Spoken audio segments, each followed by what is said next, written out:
Hi everyone, welcome to Metalnet TV. Today I'm thrilled to bring you a conversation with Ricky Bonazza from the Butcher Babies. But before we do, I just want to remind you to subscribe to this channel and to click that notification bell. Here we go. Hey Ricky, how are you doing? Good. How are you? I'm doing well. It's nice to have you on the show. Yeah, thanks for having me. All Look right. forward to it. Thank you. Well, I had Chase on a few weeks ago, so I'm excited to talk to you about the album that's coming out. And I know you're going to be doing quite a bit of festivals and probably some Hmm. shows and that when the new album comes out. But I want to talk to you about what is my absolute favorite topic, which is, Hmm. your beginnings and how you got Hmm. playing and all of that. So my first Hmm. question to you is, where did you grow up? So I grew up, I'm Italian. So Mm-hmm. I grew up between Italy and Switzerland. Mm-hmm. And even though you might not hear the traditional Italian accent, but yeah, that's pretty much it. Yeah. So where in Italy, like where were you born? So my both my parents, they're from, well, my dad's from the north, Mhm. my mom's from the south, so Okay. it's kind of like a mixture between north and south, which sometimes can get a little heated. But yeah, so it's Vicenza, provincia di Veneto. It's a city in the northern part of Italy. And then my mom, she's from Molise, Mhm. which is near Abruzzo, which is in the southern part of Italy. Oh, interesting. And where were you born? Vicenza, Italy. Okay. Okay, Yeah. interesting. And so did you move constantly between the two countries? No, we moved really early, and basically, when I was very little, Okay. we moved there, and my whole life, pretty much, I spent in Switzerland. Switzerland. Okay. Yeah, yeah, Okay. Sounds good. absolutely. So growing up in Switzerland, were you always into music? Was music always a passion of yours, or is that something that came to you later on? So according to my parents, I always had like a sense for music, even when I was like super little. Mhm. Um, I used to have a little like radio with, cassettes Mhm. of my parents where I would play like all kinds of Italian music. So according to them, I've always been very musical and always had, you know, reaction to music, which, for example, my brother was different, you know. So yeah, I guess it started early on. So you Yeah. just mentioned that you would listen to Italian music. So was Italian music still big in your house because of your parents? Yes. Yeah. So what Yes. what kind of so what kind of music would that have been? Would that have been like traditional Italian music Kind, or yes, pop? kind of everything. No, like literally everything. Like mostly stuff from the '70s and '80s. Artists like Lucio Battisti, Toto Cotugno, obviously. But then also like more rock stuff like Vasco Rossi, Umberto Tozzi.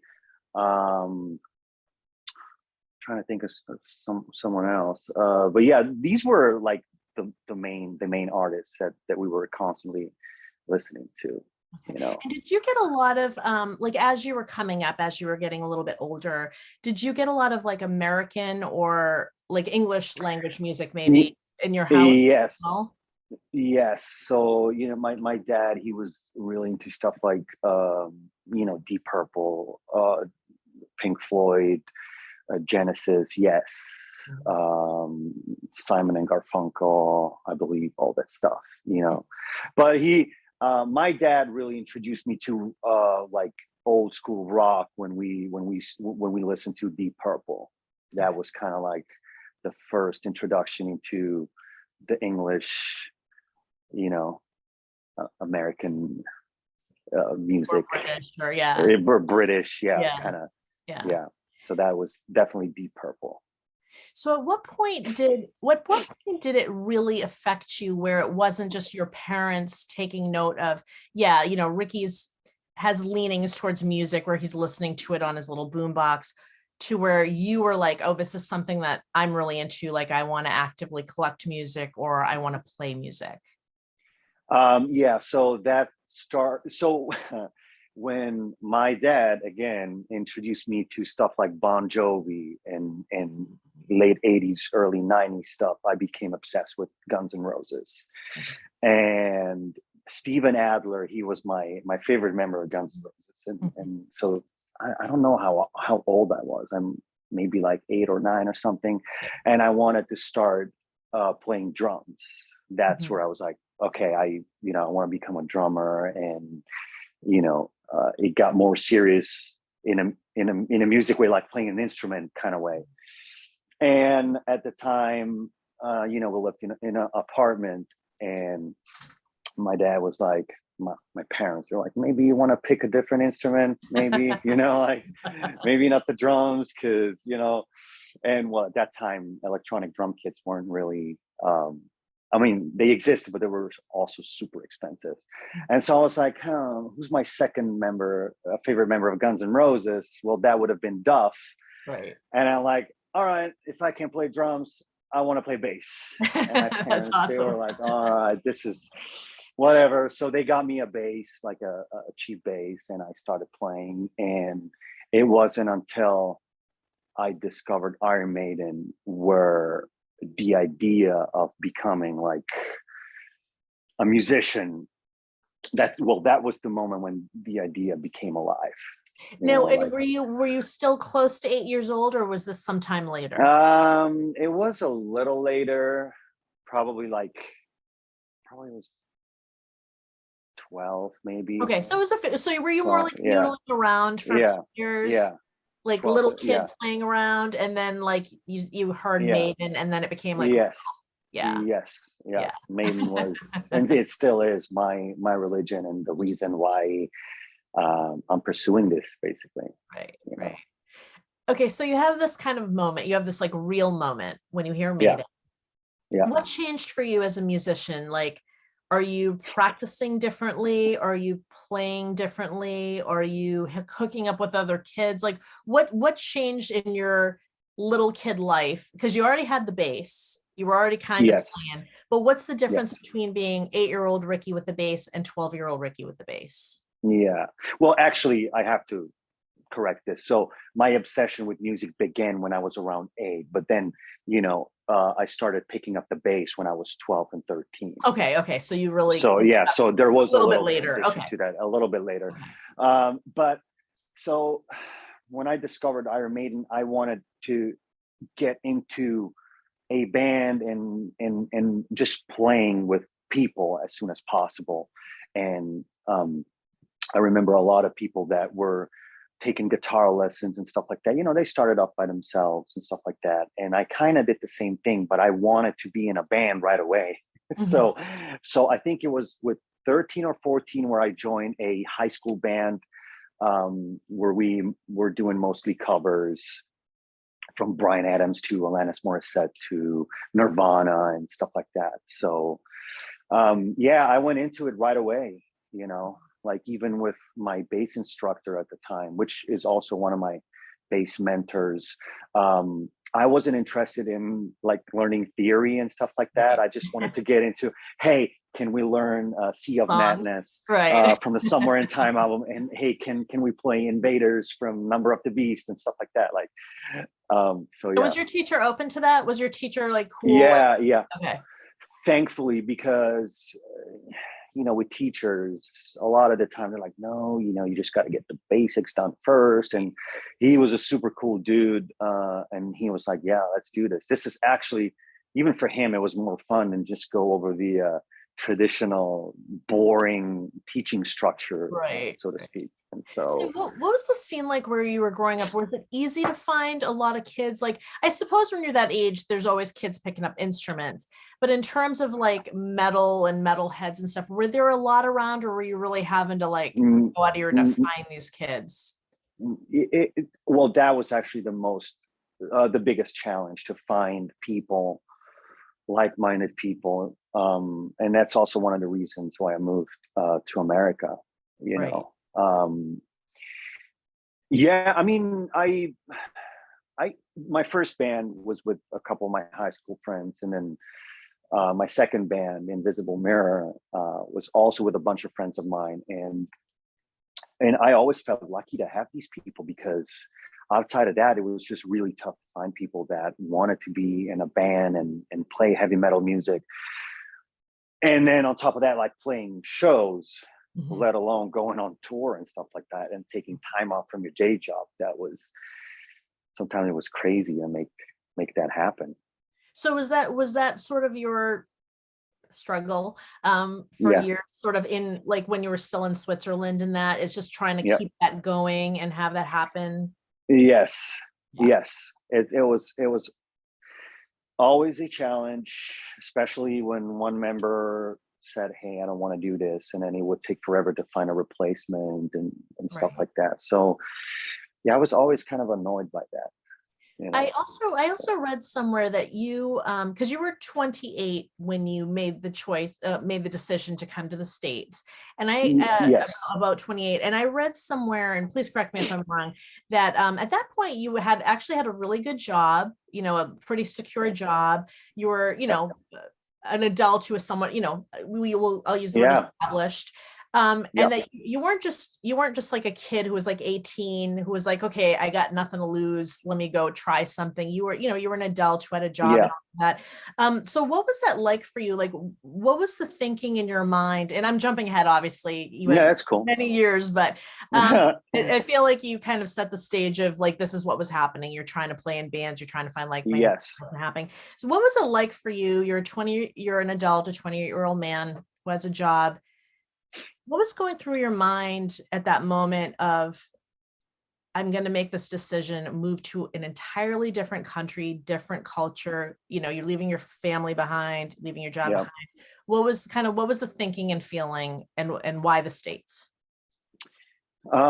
Okay, so yeah, as you mentioned, I was pretty established. I was working for Apple Retail, and I worked for them for a while, and and that was in Zurich. Mhm. So I had a very, very, very good paycheck, and as you said, like, you know, I had a good life. You know, like everything I wanted to get, I could afford. I mean, most of the Within reason, right? stuff. All, you know, from like health insurance to pension benefits, like you name it. And I don't know, like I was 27 when the thought hit me, eh, and it was like, dude, is this it? Like, I can't really tell you how and why this thought came, but it came, and it's like, dude, you're 27, and you you didn't really accomplish a lot in music. You know, I mean, you know, I toured with my band, and we released an album, and we had a record deal and all kinds of stuff. But like going to this next step of being a professional musician, Mhm. and I always wanted to come to the States for some reason. I was always in love with the idea of living in America. Like many others probably. Mhm. And LA for me was just like, you know, the mecca of music. And so I was like, yeah, let's do this. So I prepared I prepared myself mentally, but also like financially and all this stuff for a whole year. Um, and then pulled the trigger in April 2017. Mhm. Yeah, and it was probably my biggest move, you know, ever in my life, you know. And I was scared, like as you said, like you move to a country where you think you know the language, but try to talk to an insurance representative on the phone. You know, you're like, what was that, can you repeat that? And yeah, just like simple stuff like um, a new system, new culture, new people, um, from health system to legal system to traffic system, all kinds of stuff, you know. And you know, let alone the whole visa process to you know, to get here and being able Right. to stay here. It's crazy. It's been challenging. Well, I feel Not like gonna lie. you found a clever way, which was to come here as a student, I believe, right? Were Yes, you in Musicians Institute, yes, called the Musicians yes, Institute? Now, did you have to come here as a full-time student in order to come yes, here? yes. But I will say this: I didn't know about this student. Like, I didn't know the option that you had coming here as a student. I just came here because honestly, I thought I would go back to Europe after 6 months. Oh, okay. Okay. So you You really know, like, you, like prepared yourself, like I'm just gonna go see what happens. it, It's six yeah, months. So yeah, because to me, this thought was like, all right, this probably, I'm probably gonna fail at this, or I don't know what's gonna happen, but like, hey, I'm moving to the States to become a rock star or like a musician or whatever. You know how that sounds, and so I yeah. was like, I and also the visa thing, because I didn't know how Right. I was gonna manage it. So I was like, yeah, let's go there, let's see what happens, and if I come back, at least I have like a degree in something, Right. so it wasn't just Well, it's like. like you could check a box, you have a Exactly. degree, and you can say you went to the States, you can see what it's like. Like there's so Exactly. many boxes you can check just doing that. Ex- So was it a short degree? Was it like a certificate type of thing? It was a certificate type of thing. Okay. But it wasn't until I started this whole sound engineering program at Musician Institute, and when they said, hey, if you do, I think it was 3/4. Mhm. Yeah, if you do 3/4, the U.S. government will grant you a an additional year to your student visa where you Okay. um, can go and work as a sound engineer. So Okay. So it's I think almost it was like called. you can like It's like intern slash work apprentice. yeah, yeah, Okay. yeah. They would give you a year to go and get experience into the field of your program. So in my case was sound engineering. So everything related to studio. So I did that, and that bought me another year in America. So like I was saying, so I came here with the idea of being here 6 months, and then I added 3 months, and then I added a year, and then you start making progress, and you start to learn new things, and But now that are was you kind of it. invested? Now are you like emotionally invested? Like now I'm kind of here, but now I might have to go back, but now I'm like more attached to this place. So the way it worked, it's it's like, again, I come here for 6 months, and then Yeah. this opportunity comes up, and then okay, I'm going to do this, and then this next opportunity comes up. All right, I'm going to stay here a little longer, Mhm. and oh, and this band has just asked me to go on tour. Okay, so I'm going to stay here, and so you So you know keep getting these probably these visa yeah, extensions yeah, with all these different people, right? yeah, exactly. So all this stuff came up, and I'm like, okay, this is actually working. It's I'm on the right track. So after my whole student visa thing expired, I decided to go for like an artist visa kind of thing, Mhm. and so they granted me another 3 years here in the Okay. And States, then and does that get yeah. you to the 5 years that you need to like become a citizen? Like No, not no, it's quite. different. Oh No, it's different. man. So I think the 5 years you have to be a permanent resident Okay. to to get the citizenship. Okay. So it's So a right little bit now, of track. I'm basically doing everything that a regular American does, but I'm not considered a permanent resident Got you. Got yet. you. Yet. We'll see Yeah. what happens. We'll see what happens. But yeah, no, I'm enjoying it here, and I love it here. And I don't know if I had the same kinds of opportunities back there in Europe, but I mean, at this point, you've become an official citizen of the world because you've been in all these different countries and you've worked in yeah, lived in all and you tour yeah, the world. Like yeah, you're yeah, officially a citizen of the world now. yeah. Yeah, a friend of mine, he's like, you're like a double immigrant, like, You Italy, kind of are. Switzerland to America, and then see all That's these true. countries around it. No, True. no, I love it. It's one of my favorite parts of this job is just traveling and see new places and, Yeah. Yeah. new cultures. So a question for you. Why did you choose sound engineering as opposed to, let's say, bass guitar? So it kind of goes back to the initial thought that I had when I picked up the bass. Mhm. Like, um, I didn't want to come here and study theory. Right. Okay. And so it Yeah. was the same thinking that I had when I was 13 years old. Sound engineering was something I was always obsessed with, like just sonics and the way and how to produce things. So I was like, I can learn more from that. Right. As of, just being there and learn theories and scales and stuff. I can do that in Another my passion, another talent. another passion, another talent. And again, the thought, if I ever wanted to go and work in a studio, Right. then I have some kind of degree.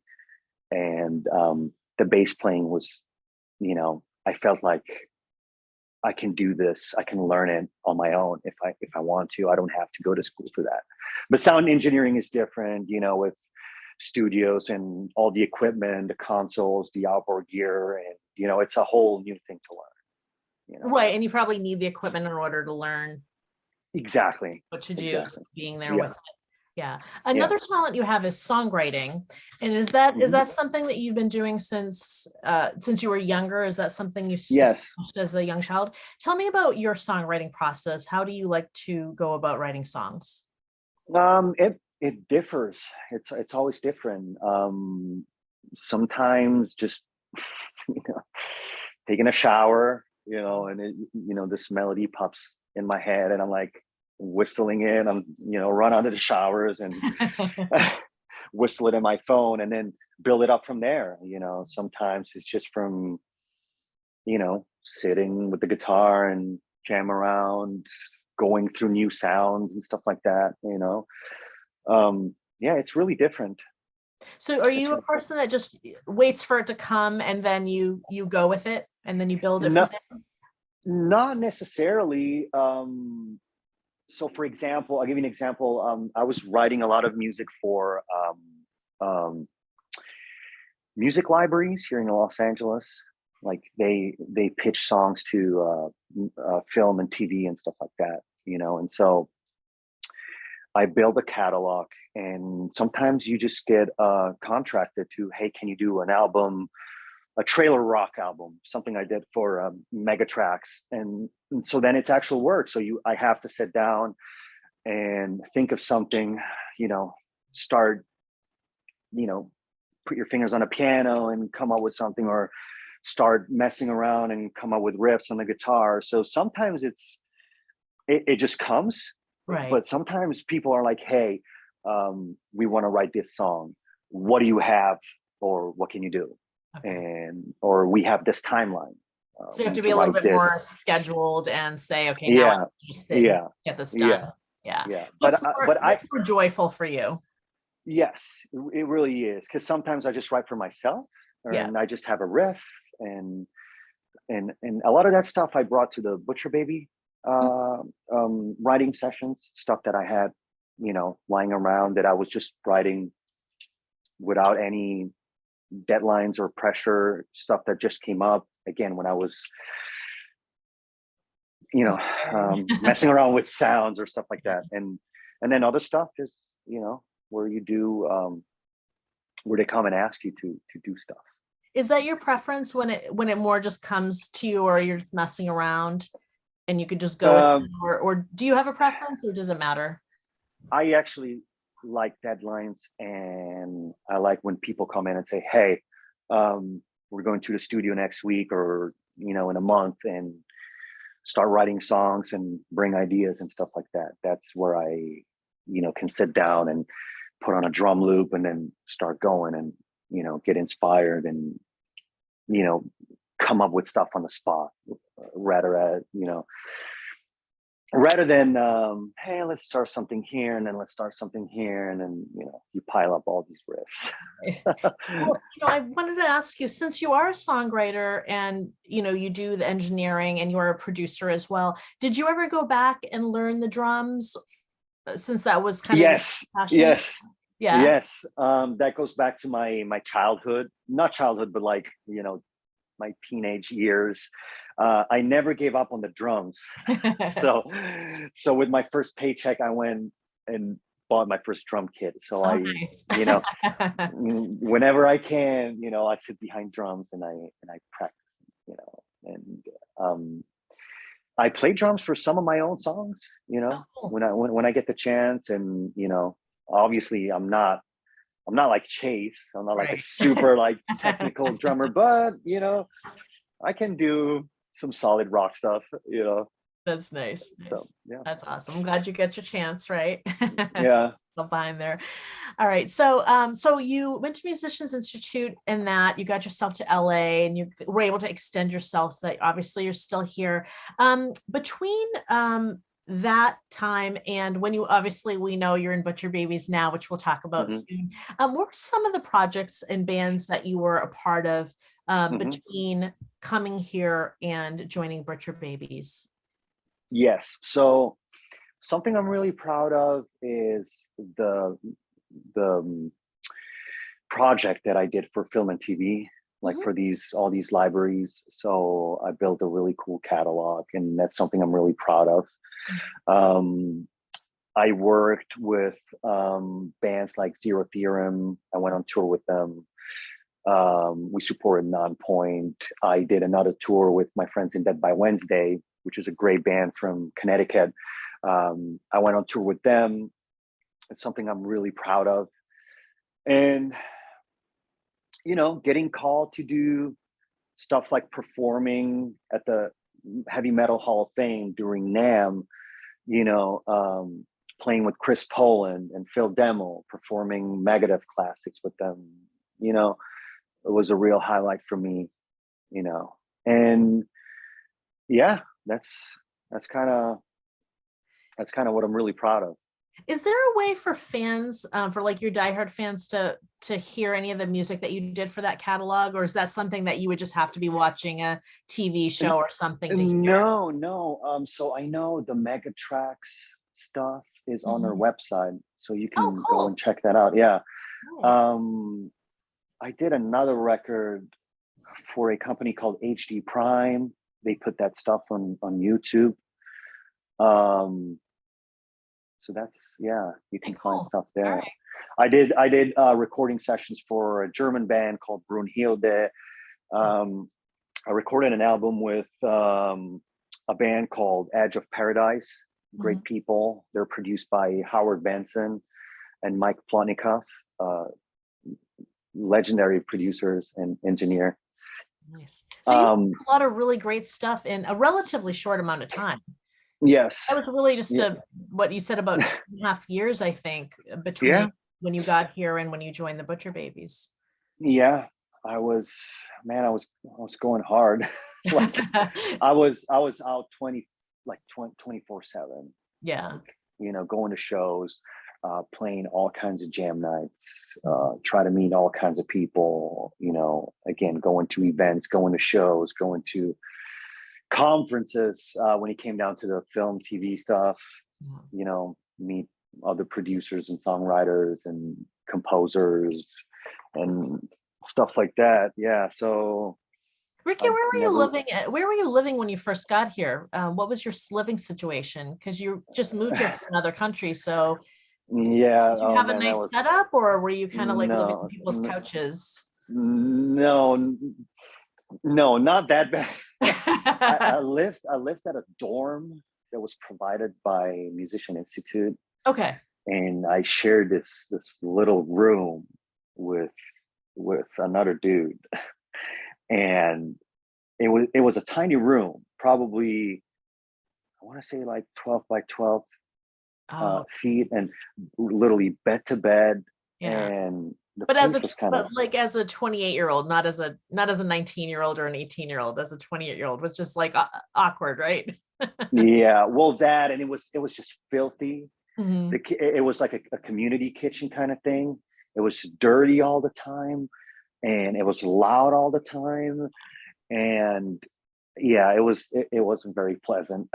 How long were you there? Was it the whole time you were doing the program? Yeah, I did that like 6 months, and then I moved in with a bunch of Italians, which didn't really end well. And then, you know, you move in with friends. You know, hey, do Right. you have a room? Or yeah, I did the couch thing too.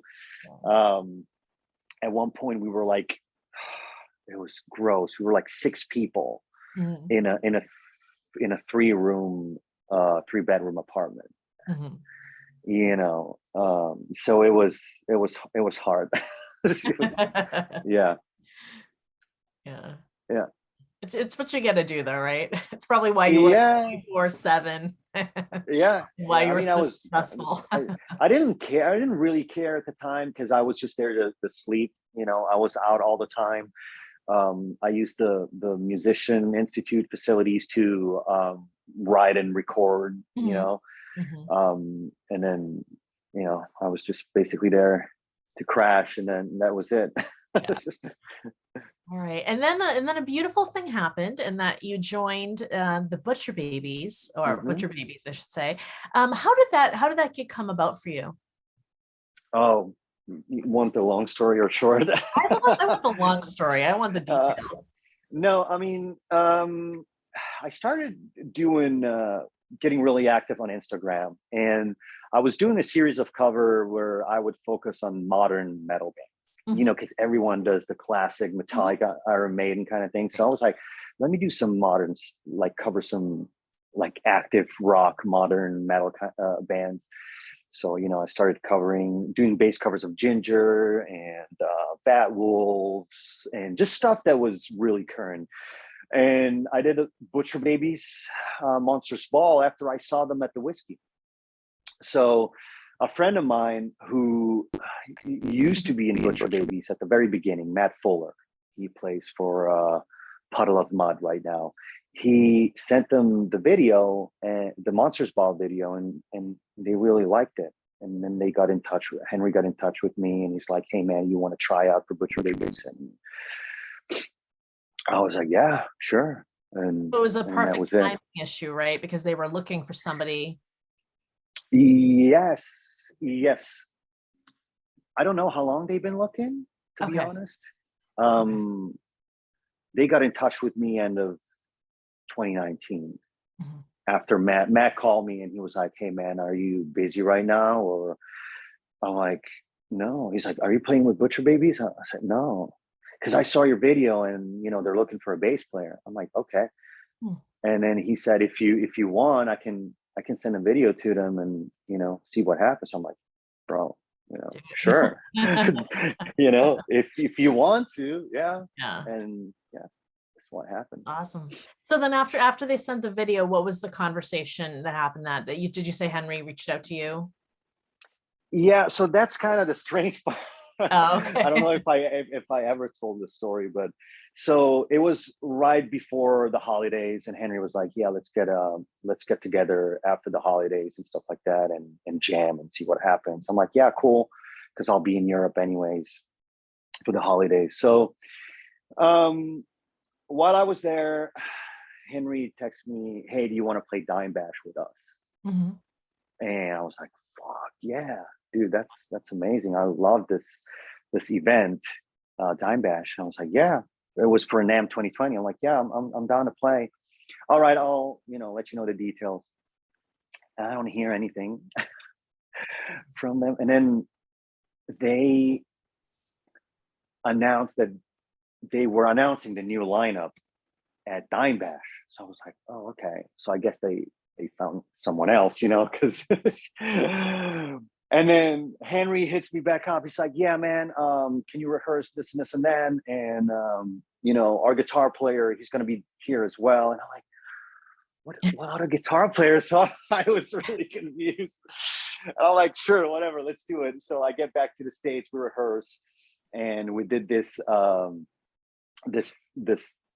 Dime Bash with Andy, and Andy was there with us for a minute. Um, and so, I go in and we jam, and it's like, "Hey, man, yeah, sounds great. Cool. Are you down to join the band?" That was it. That's I'm amazing. like, I'm like, "Sure, okay, we'll announce it at Dime Bash." So yeah, it was a weird moment, like, because I was like, "Man, I guess they found someone else." Yeah, like you're just covering, Okay, and they're gonna announce who yeah, it it's cool. actually is. Yeah, yeah, because yeah, we're gonna announce it, and then, "Oh, okay," but I never really jammed with them beforehand, so Right. that was a cool. It was kind of, looking back at it, it was kind of cool. That's amazing. I love that yeah, story. yeah, That's like a TV movie, like, the unbelievable thing that happens that like would never happen in real life, except it did for you. yeah. It's just, yeah, I don't know. It's just, yeah, it was weird. Maybe it's just for me, maybe for them was just like trying to get everything going and, hey, organizing this and get this guy to play here. And, Or maybe they saw exactly what they wanted to see in the video and they were like, we just hope he says yes. yeah, because, yeah, I learned like 10 songs and I never played them. We literally just played the two covers that we did at Dime Bash, and that's it. Right. You know, That's awesome. yeah. So So yeah, you found it's a out funny that story. day Yeah. and your visa probably get extended again, or were you still covered under the last visa? That's where I actually, well, that was the moment when I renewed it, but it already was, everything was already set up. So Very good. it, Okay. yeah, it didn't have anything to do with the band. It was just something I had to do, As an artist, yeah, around that time, because I started in 2019 with the artist visa thing. So that's awesome. yeah. That's cool. And then the whole world kind of shut down. Like, Yeah, that was the other thing, because I joined Butcher Babies and they're like, okay, this is how the year looks like. mhm. I was like, wow, cool. So what was the year supposed to be for you right when you joined? What did it look like? What was the plans for the band? So we had a tour with Hell Yeah and All That Remains. Okay. That was announced, and that was in April. And then I think all kinds of cool stuff, like all the European festivals, which thankfully we're doing them, in August. Right. So 2 years later. So, but we had like the Slipknot cruise, and then some more touring that was gonna get announced, and like all kinds of shit. Yeah. And yeah, never happened. Ugh, bummer. But I'm super, super grateful that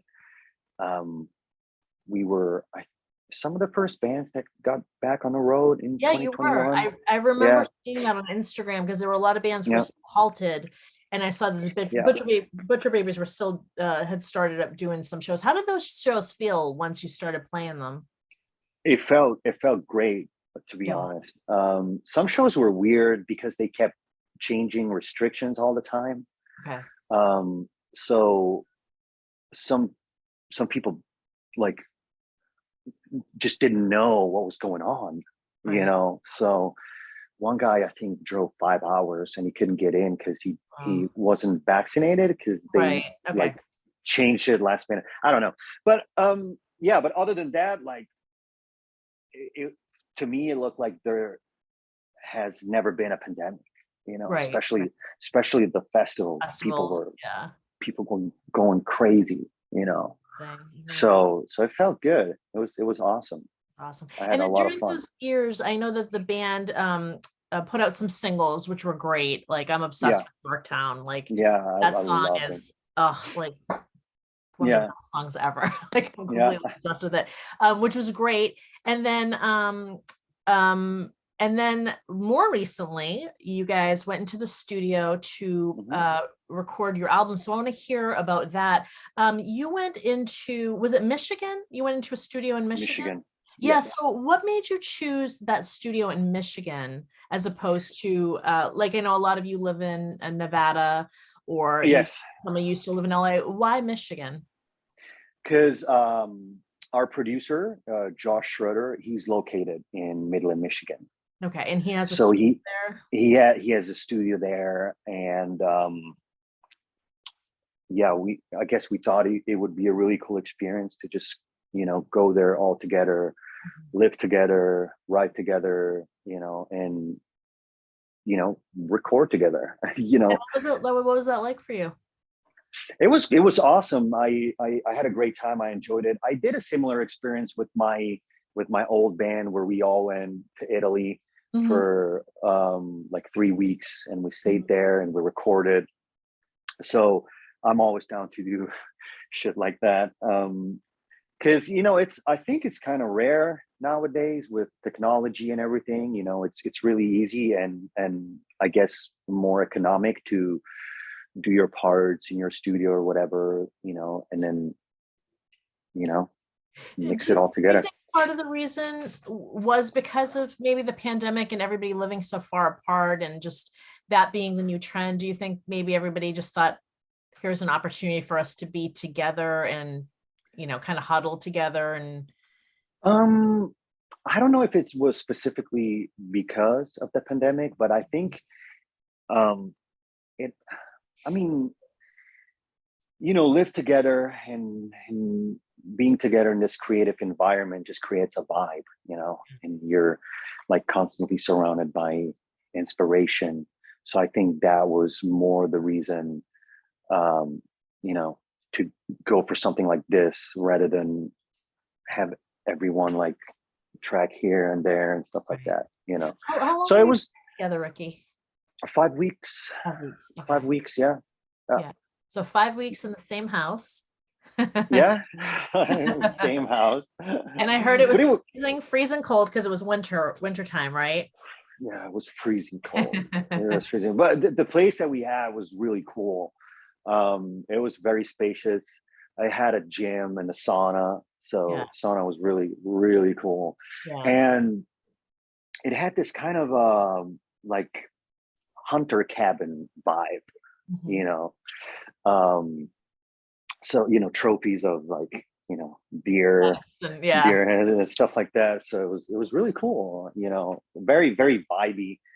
Josh's studio was very vibey too, and we were always joking about like we're literally making metal in like the forest, like in the middle of nowhere, and it's winter and it's snowing and it's cold, Yeah. so all the super cliche stuff right there. It's amazing. So I mean, you're Yeah. obviously there to make an album and it's expensive Mhm. to have studio time and that. But were you able to do any like bonding stuff, or was it really like we go back to the house to basically sleep and relax? Were you able to do any sort of band bonding stuff? I know your band is big on like working out and that. So Yeah. did you Yeah. do that kind of stuff together while you're Yeah. together? Yeah.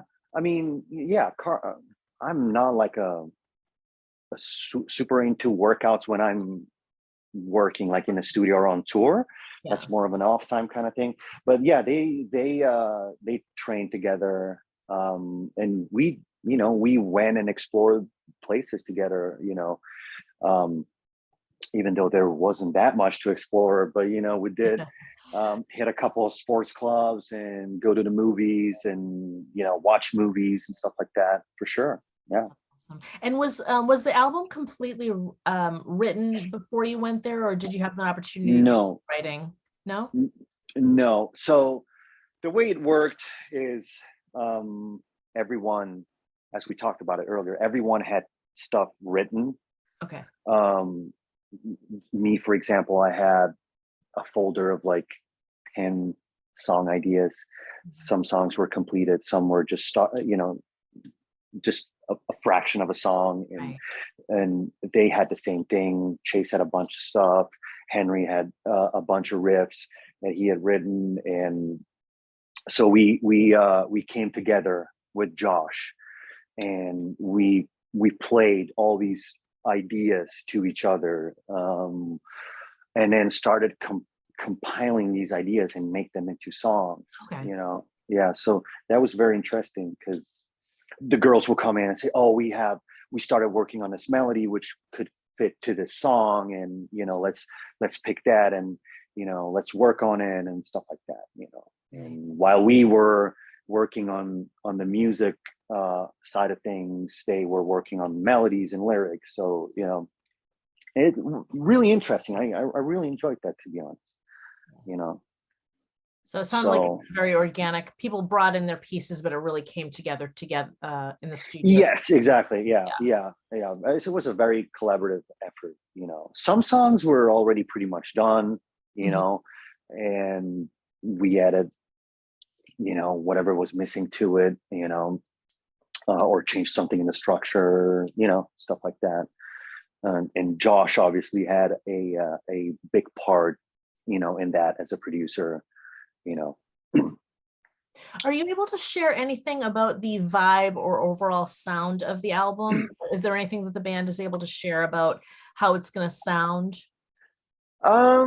Sure. I mean, I think it's a very versatile album, to be honest. You're gonna find the usual, like, classic Butcher Baby bangers. Mhm. There's more what I call more accessible stuff, like more melodic. There's definitely a song where we experimented too a little bit, where we took inspirations from like soundtracks and movies and stuff like that. I think it's a very definitely a heavy album for Okay. sure. It's really heavy, but um, like sparse all over the place in a way, the heaviness. Nice. I love So if it. that makes sense. I like it. All right. And I think when I talked to Chase, he said it would definitely be out this year. Is that still That I'm not sure about that. okay? At Yeah, least I I really, remember. yeah, I don't know. Hopefully. Okay. All right. Sounds good. Well, we'll But keep I our know, eyes out for a date. yeah, it's getting mixed right now because Carla and Heidi had a couple of vocal stuff left to do. So, but as far as a release date, I'm not exactly sure. Sounds good. Yeah, Well, we're but really this year or next year, yeah. yeah, All right. never Well, know. keep your eyes out. All I'll right. keep you in suspense. Yes, I know. Always suspense with the dates on the albums, right? Yeah, Every band yeah. ever. All right. Well, we're excited about that. And I know you have a ton of festivals coming up, which is great. As you had mentioned earlier, Hmm. the festivals that you were Hmm. supposed to do when you first joined the band, that everybody's kind of getting going again. And then Hmm. I would imagine that you're probably going to hopefully tour for the new album when it does come out. Um, Yes. you would assume that would happen as well. So that's really exciting. And then Yeah. what else do you have going on, Ricky? What else do you have going on in your musical world? Well, besides of the Butcher Babies, obviously we were talking about the whole songwriting production Mhm. kind of thing. So I'm working on a solo project, or whatever you're gonna call it. I want to announce that soon. It's something where I explore my songwriting abilities, and it's a project where I play all the instruments on it. So I do everything myself, from like recording to mixing to producing. And the song that I will release first has two incredible guests on it. Mhm. I will. It's just a kind of a hint in Nice. the plan that I have. But I definitely want to release music under my name and have guests from all kinds of genres, Okay. playing on it, and or maybe singing on it. Um, so yeah, that's definitely something that Might I'll you be look for. singing? Might you be a lead singer on some of these? Yes, yes. Think of Slash's solo album, Okay. where he has a different singer on this song, a new singer on this song. Some stuff I might sing myself. You don't know. You don't know. I love it. And is it going to be you had kind of hinted that it could be anything, but is it going to generally feel metal or is it going to be very eclectic? Yeah. So we just shot a music video for the first song, which is really metal, but other songs are more into the electronic realm, and some soundtrack stuff too. Very bass oriented stuff as well. Like there's literally no guitars. It's just all bass, And so again, I really want to or explored stuff outside of the usual metal stuff, but That's you awesome. need to have a little bit of metal in I love it. there. Well, you have to come back and talk about that when it's officially Yeah, announced and when it comes out and absolutely. all that. Definitely. Absolutely. All right. Well, thank Absolutely. you so much, Ricky. I'm so excited to have you on for Yeah. your first of what is hopefully many visits on MetalNet TV. But Yeah. a pleasure to have you on. Thank you so much for being Yeah. here. Thank you, and thanks for having me. I really appreciate that. I hope you enjoyed that conversation with Ricky Bonazza. And if you haven't already seen it, I had a conversation with his bandmate from Butcher Babies, Chase Brickenden. So make sure you check that out as well. And make sure that you're subscribed to this channel so you can see all of the upcoming interviews that I have on Conversations, as well as all of the episodes of Metal Bites, my lifestyle show. I'll see you soon. Take care and much respect.